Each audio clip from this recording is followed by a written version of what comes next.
Episode 26, The Knife Hidden in the Chest. The second box was lighter than the first. It had no recording. Just a folded piece of paper, red ink. Kai opened it, only to find a scribbled sentence. "I know you won't be able to do anything."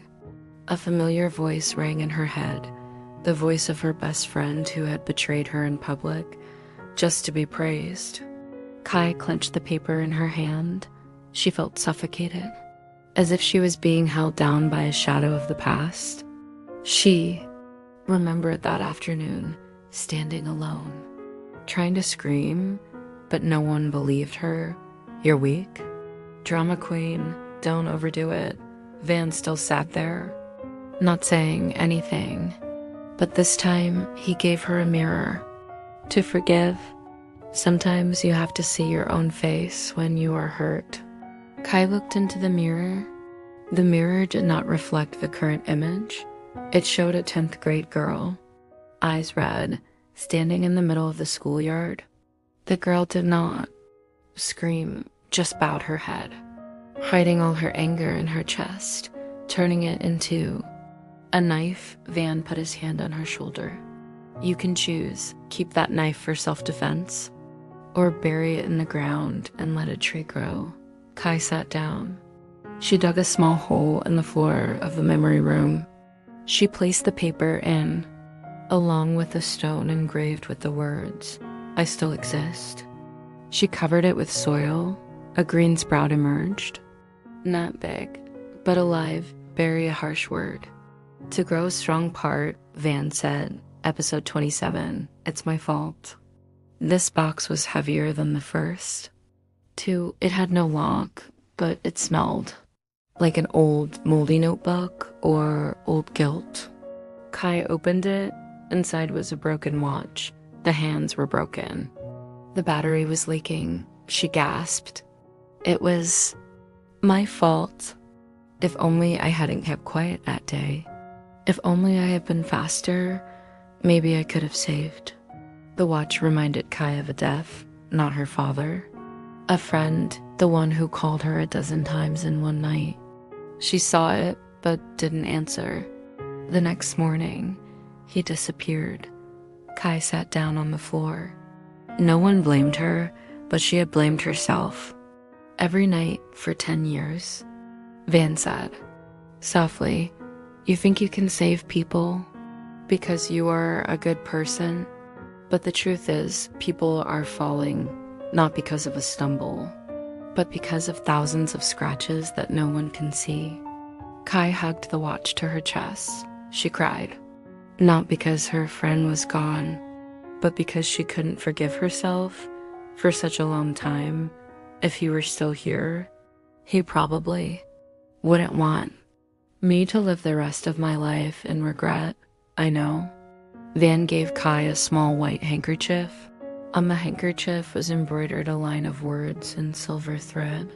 "Sometimes moving on is the best way to apologize." Kai put the broken watch in the box, wrapped it in a towel. She didn't bury it. She took it with her, not to feel guilty, but to remember that she was once not enough, and grew from it. Episode 28, Lynn, the healer. Lynn is not in the memory room.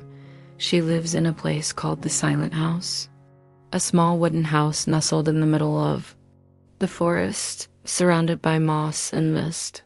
No sign, no wind chimes, only the sound of the stream flowing, and the light scent of tea flowers like the breath of the earth. Kai arrived. Lynn was waiting. "I'm here," Lynn said, without asking any further questions. I know Lynn was not the type to make you talk about your injuries. She placed a cup of tea in front of Kai. The tea was amber in color, but when you drank it, it tasted salty like tears. Kai grimaced. "Healing tea always has a taste I tried to forget." Lynn smiled. Then Lynn handed Kai a piece of canvas. In the middle was a circle. Nothing had been drawn on it yet. "This is me if there is no more pain. Draw, I don't know how to draw." "No need. Draw from memory." Kai took her brush and started dabbing on the colors.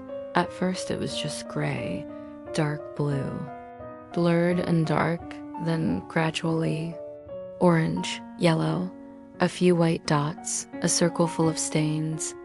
But in the middle, there was still light. Lynn nodded. That's enough. Healing is not about erasing the pain. It's about knowing how to live with it so that every day you don't have to struggle to avoid it anymore.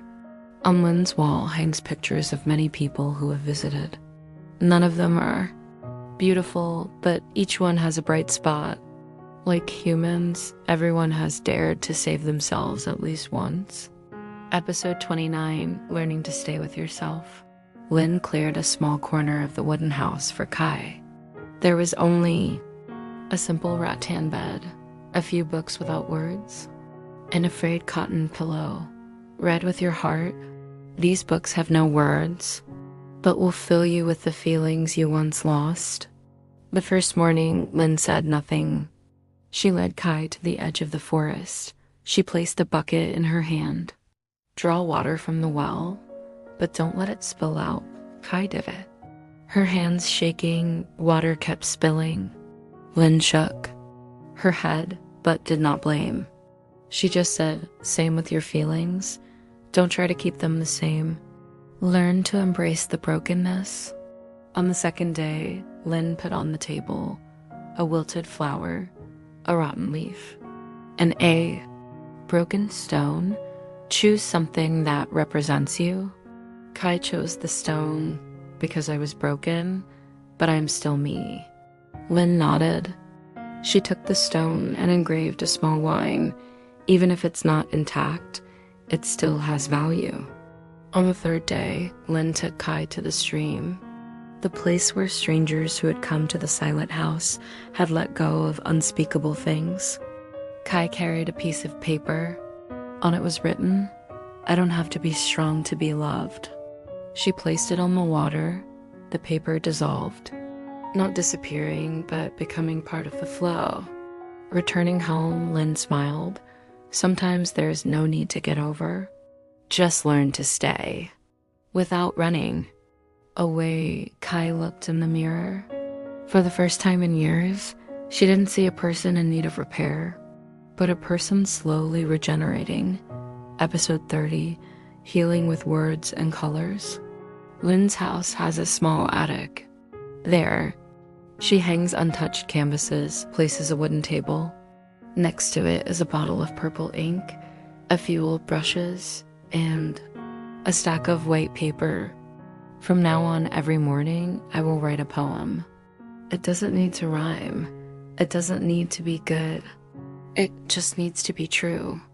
Kai started with a sentence. I used to be an emotional dumping ground, but now I've learned to sort it out. Lynn finished reading without saying anything. She just dotted a dark blue color and lightly drew a line across the white canvas. This is the feeling I just wrote. How do you know? I don't know. But the hearts of people who have gone through sadness will recognize each other's frequency. In the afternoon, Lynn brought Kai a box of watercolors. Redraw the memory, but this time, repaint it with the color you want it to have. Not the color it used to be. Kai sat for a long time, and then, instead of the cold room where her father died, she drew a warm kitchen with candles and a bowl of steaming porridge. Instead of her mother's emotionless eyes, she drew her mother's hands on her shoulders, not to deny the truth, but to give herself a gentler version to remember. That night, Lynn turned on some instrumental music. Together, she and Kai rewrote old stories in a new language, poetry, colors, origami, and silence. Every memory is no longer black.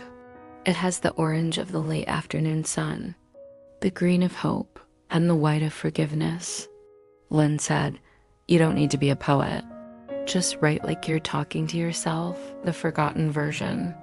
Kai learned to use color to comfort, to use poetry to name the wounds no one understood, and to use silence to listen to the things that were never said.